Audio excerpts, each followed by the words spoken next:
Hey everyone, today we are diving into one of the most well-crafted vampire universes, and in my opinion, True Blood absolutely nailed it. I know it might not be the most obvious choice for some of you, and that's exactly why we are going to compare a few iconic shows, Buffy the Vampire Slayer and The Vampire Diaries.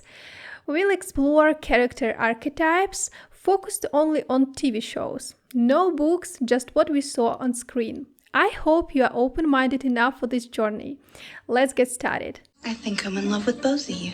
I do not share. You guys are vampires. What's with all the morality? In almost every vampire universe, we're introduced to a familiar lineup of central characters. The main heroine is usually a special girl. Chosen unique, Buffy the Vampire Slayer, Sookie the Fairy, or Elena the Doppelganger. These girls live with a single adult family member who unfortunately doesn't survive for long. They also have a younger sibling, Dawn, Jason, Jeremy. Ian Somerhalder actually auditioned to play Jason before anyone knew him as Damon Salvatore. And honestly, I'm really glad he didn't get it. Jason just isn't as layered or iconic, especially compared to what Somerhalder ended up bringing to Damon. Some actors from The Vampire Diaries actually showed up in True Blood first. You might recognize Lexi or even Elijah. Anyway, let's keep going. Jason and Jeremy both go through their own I hate vampires phase and even join the mission to take them down. By the way, Dawn and Jeremy have altered memories as part of the plot and both turn out to be supernatural beings. The protagonist is always close to a witchy best friend, someone who eventually gets her own storyline, of course involving the darker side of magic. Then we have Xander, Matt, and Hoyt, the classic just a guy archetype, human, mortal, yet somehow they always survive. Each of them was romantically involved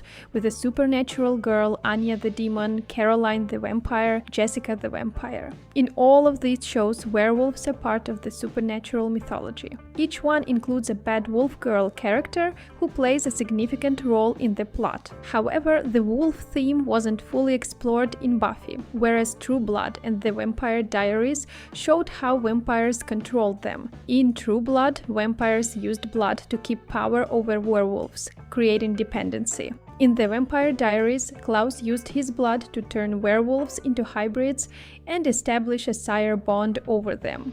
And of course, following a classic genre trope, we get a love triangle with two vampires: the good suffering soul, Angel, Bill Stephen, and the bad guy who completely accepts his nature, Spike Eric Damon. Here's another fun fact. James Marsters, who played Spike, once auditioned for a villain role on True Blood. Unfortunately, he was rejected because he wasn't tall enough to fight one of the lead characters, probably Eric Northman. I was not tall enough because I was going to have to fight one of the leads who was like 6'5". I kind of make my bread and butter by fighting tall guys. Ask Tom Welling. Ask David Boreanaz, ask John Barrowman. That's kind of what I do. Our first trio of good guys faked their first meeting with the main characters, as they had already been watching or stalking them for their own reasons. And even though Angel and Stefan brought a lot of pain into the protagonists' lives, the cruelest one was Bill. He knew that Sookie was a special girl and had a mission to learn more about her nature. Through his manipulation, Sookie was attacked and beaten almost to death, just so the noble vampire could save and heal her with his blood. I should note, if you're a Buffy fan and found the episode Scene Red hard to watch, True Blood might feel even more disturbing right from the start. And honestly, I'm not sure I can recommend this HBO show to you. So Sookie only discovered the truth about Bill's actions much later, after she had already fallen in love with him. You tell her you were originally sent by the Queen of Louisiana. What about you letting two psychos beat her within an inch of her life? You manipulated me into falling in love with you. In all cases, for each protagonist, Angel, Bill, and Stefan, it's their first great love. But this chapter always ends tragically. Angel leaves Buffy, while Bill and Stefan die. We also see the intrusion of a crazy ex-vampire who turned them, Darla, Lorena, and Catherine. It definitely adds drama to the story, but the concept of the noble vampire didn't serve the long-term narrative well. This is proven in the later seasons, where each show focuses on the bad boy to keep audiences hooked. Oh, that's it, baby. Baby. I'm over 1,000 years old. Even in the Angel spin-off, where Spike was brought in for the final run. Common parallels can be found in the trope of from hate to love, the journey from great love to epic love. In these moments, women see raw emotional truths beneath the dangerous facade. The dynamic between the couples feels a bit similar. Spike returns from enemy captivity and protects Buffy's family. Damon is bitten by a werewolf while trying to save Elena from Klaus's ritual. Eric loses his maker Godric, and we behold his bloody tears, literally. And here we are. Why is True Blood so meaningful? Where blood is tears, blood is family, blood is love. Blood is both the beginning and the end. Buffy, in my opinion, can still be considered a superhero story, with adventures continued in the comic book universe. The full Buffyverse was born. On the other hand, The Vampire Diaries feels more like a vampire drama, probably the most visually impressive, with an insane cast. While the writers of The Vampire Diaries played with creating their own new Slayer, Reina Cruz, True Blood took a different, messier and crueler path. In True Blood, vampires can live openly with humans thanks to the Japanese invention of synthetic blood. We are drawn into the behind-the-scenes world of the vampire and human hierarchy. We are just like you. We're narcissists. Perpetual war, toxic waste, child labor, torture, genocide. We will eat you. Now time for the weather. Tiffany? Which causes the main love triangle to surprisingly take a back seat. What takes center stage are the reflections and emotions of the vampires, not the humans. You humans love your pain, don't you? You just love being in it. You must be the best person. Promise to feel the sting of loss forever. Because for y'all, forever is just the blink of an eye. When we say forever, we have to mean it. The show masterfully explores layers of meaning about the connection through blood and its crucial role in the cycle of life for these dark creatures. Godric is my maker. The bond between a maker and their progeny, for me, is incredibly deep. From the actual mythology and the process of being sired, to the moral compass that guides vampires in how they treat their own kind. These strangers become a family of predators, ready to die for one another. When you toss a newborn baby in a gutter, abandoning a new vampire is no different. Every time I rewatch the show, I'm struck by the experience of discovering this new type of love. One unlike anything humanity has known, but it's still love, loyal and pure.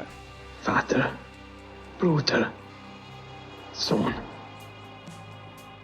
I think the show's portrayal of the vampire as a character is incredibly successful and refreshingly realistic. A human with me at the end, and human tears.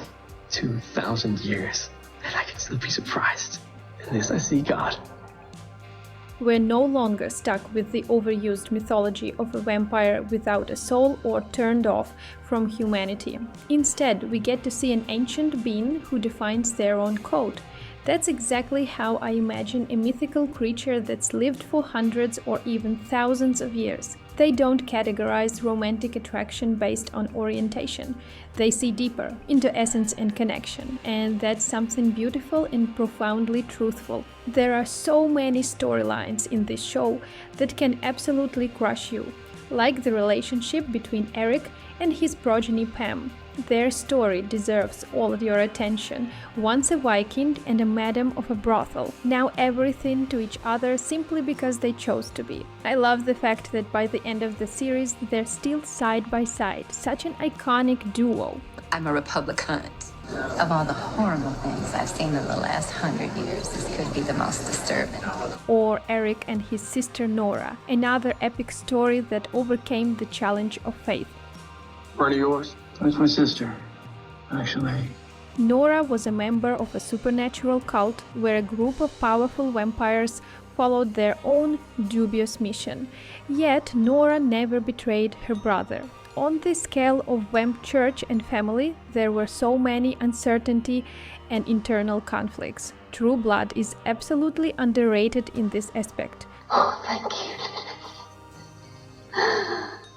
In general, the themes of religion and politics were often explored in the show and sometimes totally intertwined. I mean, politicians as vampires, that would explain so much. Well, you don't have that kind of power. Hey, I'm on TV. Try me. But ironically, the human government was much more villainous throughout the show. It clearly hints at the real monsters living among us. Ordinary people who have lost their humanity. One particularly powerful storyline is the treachery of a father toward his own daughter. You have to stop persecuting us. What do you mean, us? Vampires. After she was turned into a vampire, he brutally locked her away in a laboratory where vampires were being experimented on. Leaving me no choice but to intern her here. You didn't. Your own daughter? And if you turn my angel and the very thing I most despise, I would abandon my principles. I don't change my mind. It was like Squid Game before Squid Game even existed.